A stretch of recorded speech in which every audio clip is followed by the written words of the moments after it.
नमस्कार, खांटी देहाती चैनल पे आज हम आपसे रूबरू करा रहे हैं भोजपुरी इंडस्ट्री के सबसे बड़े सुपर विलन संजय पांडे जी से। नमस्कार। सर, सबसे पहले तो आप अपने बारे में कुछ बताइए।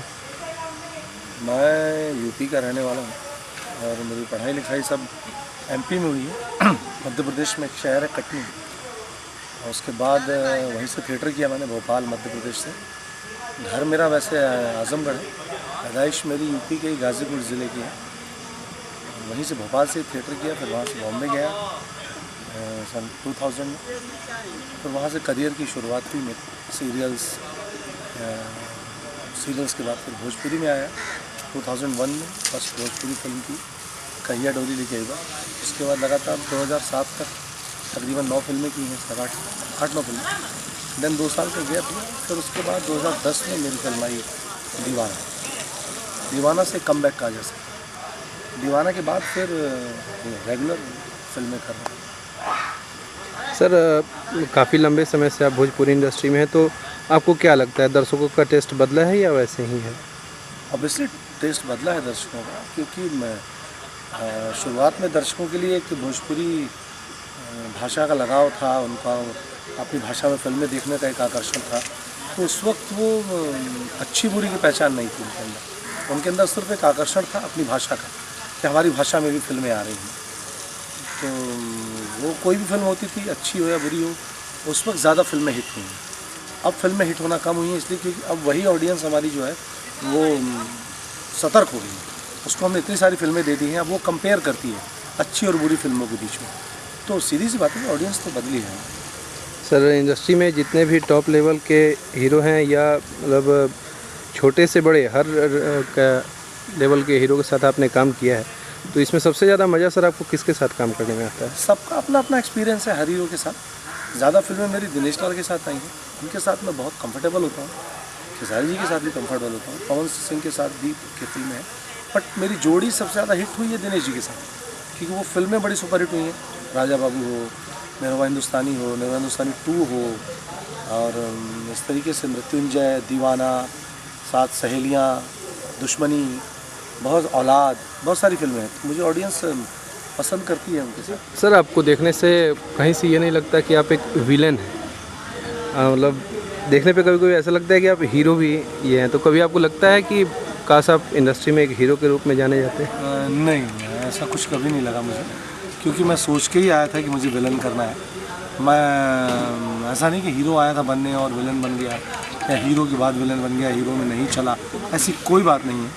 जब मैं अपने शहर से निकला था तो भोजपुरी तो दिमाग में थी नहीं, तो उस वक्त भोजपुरी की इंडस्ट्री थी भी नहीं इस टाइम। तो मैं एक्टिंग करने आया था और एक अच्छा एक्टर बनने आया था। मुझे लोग एज एन एक्टर जाने, हीरो या विलन इस तरीके की कैटेगरी नहीं। जब फिल्मों की बात चली तो मैंने चूज़ किया कि मुझे विलन बनना है। मुझे लगता था कि मैं एक स्मार्ट विलन बनेंगे। मतलब विलन को तो हमारे यहाँ चूँकि बुराई की छवि उस तरीके से बड़ी बुरी बना दी जाती है कि रावण है तो 10 सर है उसके, बड़ा ख़तरनाक सा दिखेगा, बड़े दांत, बड़ा सा मुंडा, और मतलब 100 किलो का आदमी होगा।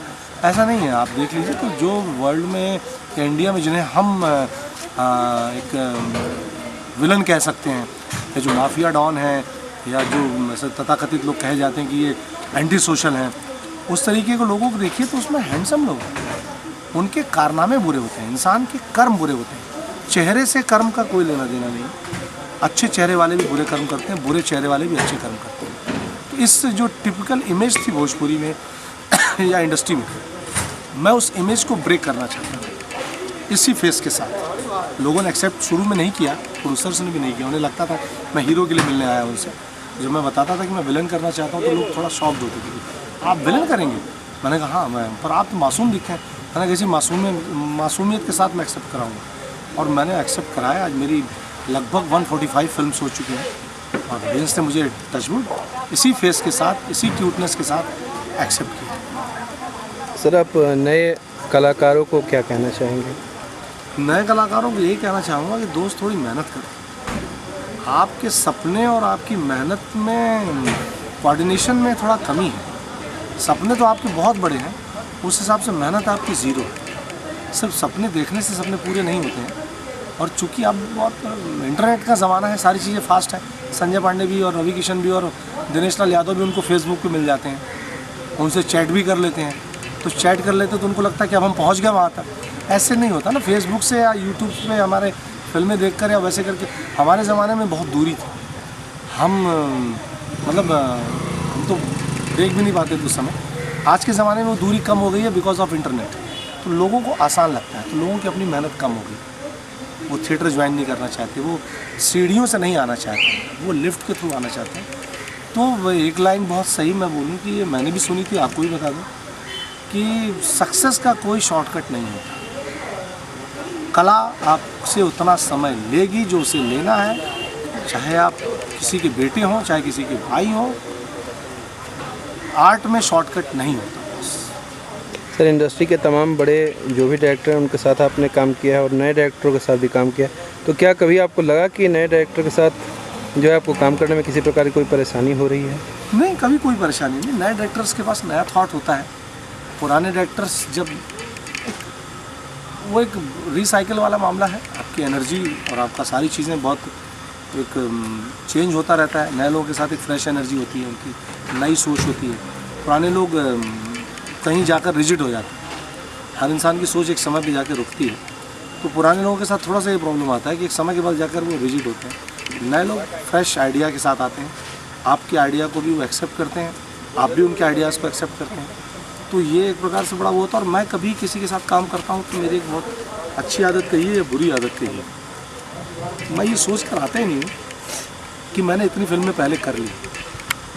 मैं ये सोच कर आता हूँ कि ये मेरी पहली फिल्म है, उसी फ्रेशनेस के साथ आता हूँ। अगर मैं हैंगओवर के साथ सेट पे आऊँगा तो कभी भी फ्रेश और अच्छा काम नहीं करता। सर, भोजपुरिया दर्शकों को कुछ संवाद देना चाहेंगे? सॉरी, भोजपुरिया दर्शकों को कुछ संवाद देना चाहेंगे? भोजपुरिया दर्शकों को तो मैं दिल से शुक्रगुजार हूँ कि सिनेमा हॉल्स की हालत इतनी ख़राब है बिहार यूपी में। उस गर्मी में भी जाकर आप लोग फिल्में देखते हैं, गंदे थिएटर्स हैं। मैं भी पिछले दिनों कई थिएटर्स घूमा हूँ। ऐसे थिएटर में भी आप हम लोग को इतना झेलते हैं और उसके बाद भी अगर हम आपको ख़राब फिल्में दें तो ये पाप है हमारे। तो मैं अपने मेकर से भी अनुरोध करूँगा कि अच्छी फिल्में बनाएं, अच्छी फिल्में दिखाएं हमारे दर्शकों को। भोजपुरी में दर्शक हैं और हमें तो उन दर्शकों के चरण धो के पीने चाहिए जो हमारी इतनी फ्लॉप फिल्मों के बावजूद भी थिएटर तक आते हैं और हमारी फिल्मों को झेलते हैं और उतने गंदे थिएटर हॉल में भी बैठकर इस गर्मी में भी फिल्में देखते हैं। उन लोगों को हाथ जोड़ कर मिलाता हूँ। चलिए सर, खाटी देहाती चैनल से बातचीत करने के लिए आपको बहुत बहुत धन्यवाद। Thank you. नमस्कार, हम आपके संजय पांडे। हमरा के देखे खातिर या भोजपुरी के और भी बहुत सारी खबर, इंटरव्यू, सब कुछ देखे खातिर सब्सक्राइब करें खाटी देहाती चैनल, आपका आपन चैनल। Thank you.